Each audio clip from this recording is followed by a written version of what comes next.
Hi everyone, welcome again to another video clip from Teacher Joseph. We're going through my weekly lesson, which is called The House Guests, which was all about a friend staying. Well, you can read what happened here when he came to stay. And we're just going through some of these phrases which are in my weekly lesson. So we're up to here. I've already highlighted a few.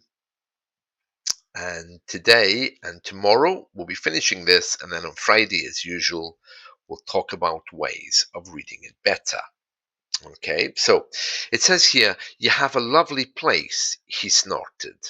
Yeah, so basically to snort is a way to describe people who speak through their nose. It's very much a nasal thing, a kind of nose breathing way of speaking. We also use snort when we are maybe using a nasal spray. You know, if the doctor sometimes gives you something to clear your nose, you put it in your nose and you press the button and it sends a little spray to clear your nose. That's also called snorting, when you put things into your nose and you try to sniff, you know. So this man said, "Oh, you have a lovely place," he snorted. So he was speaking a bit nasally, and he said that in perfect Spanish. I just had to get away from home for a few days, he muttered. To mutter something is when you speak in a quiet voice under your breath before launching into a tirade. That means a number of words which are all very negative. A tirade of information, a tirade of complaints, a tirade of something is a number of negative things at one time. Negative words, negative comments, a tirade. Very common word, that. He didn't seem to realize just how stressed he was making me, but as a family member, I had to remember we do for family. That's what I'm always told. As you know, British people are not very family orientated. For the next week, I started wondering how I could actually avoid him. I got up early enough to make podcasts and aimed at getting out of the house before he surfaced. So, to surface is another way of talking about someone waking up. For example, I could say, "Oh, I surfaced this morning at 6 a.m." It means I got up from bed, or I awoke at 6 a.m. You can use it to mean waking up or getting up. To surface generally means to come to life. Whether that's waking up or getting out of bed, it's when your kind of routine starts.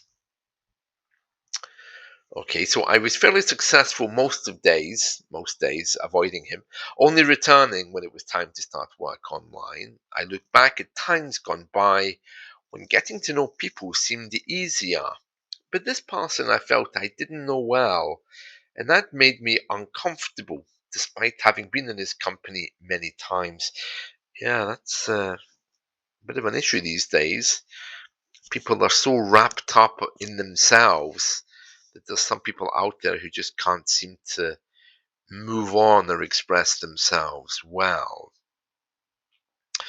It did make me question a few things about myself, British culture, the speed of our lives, and why we are not really very open to hospitality anymore. After all, I want to be hospitable. I remember the endless, countless days of living in another country where there was such a sense of welcome in people's lives. We all just seemed happier somehow, and I was able to escape my British cynicism. My parents and grandparents also seemed to have a very strong sense of welcome and joy in a very British eccentric kind of a way. Yeah, that's a little bit strange. That we were welcoming in the past, but it was very British. We had all these ways of controlling other people. Okay, it says here, firstly, I think there are clear cultural reasons between the British and the others across the world who could be perceived as rude within English culture. I remember my grandmother commenting after a trip to Spain how continental manners were rather rude. Yeah, so basically, because the UK is an island, we see the continent of Europe as a separate place. We don't see it as part of ourselves. So we often refer to the continent, on the continent. And in this case, we're using it as an adjective as continental manners. Yeah, the manners on the continent of Europe. So we obviously see ourselves as very different. And that, I think, was a big part of the Brexit feeling. British people have always thought of themselves as being rather unique. And I suppose we are in many ways, but perhaps not in a positive way. It says here continental in this case means people who live on the mainland continent of Europe.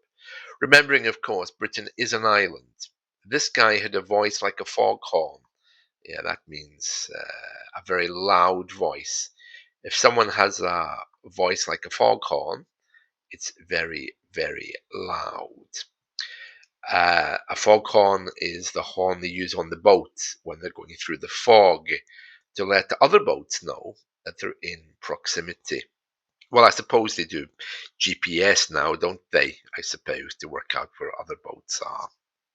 But in the old days, they had a foghorn. You've heard it on the movies, I'm sure. It's that one with a very deep ringing sound. Uh, a foghorn. I didn't appreciate that. His voice is still ringing in my ears. It means that I can still hear his voice even now. And, not pleasant. There we are. So we'll finish that off tomorrow. But probably the main one from today is he surfaced at a particular time. So to surface is to wake up at a particular moment. So I aimed to get out the house before he surfaced or woke up. Uh, to surface, just to give you another very quick explanation, when someone wakes up, we probably get this from our history of exploration. And I'm thinking very particularly here of submarines. When they come up from the water, they surface. All right, there we are. So the submarine surfaced from the water. I suppose the Loch Ness monster surfaces as well. It's things that come from underneath up in the water. So we use that to talk about when we are either getting ready for our routine, or we're getting out of bed, or we're waking up when we surface, depending on the conversation. Right, that's it from me. See you all soon. Bye.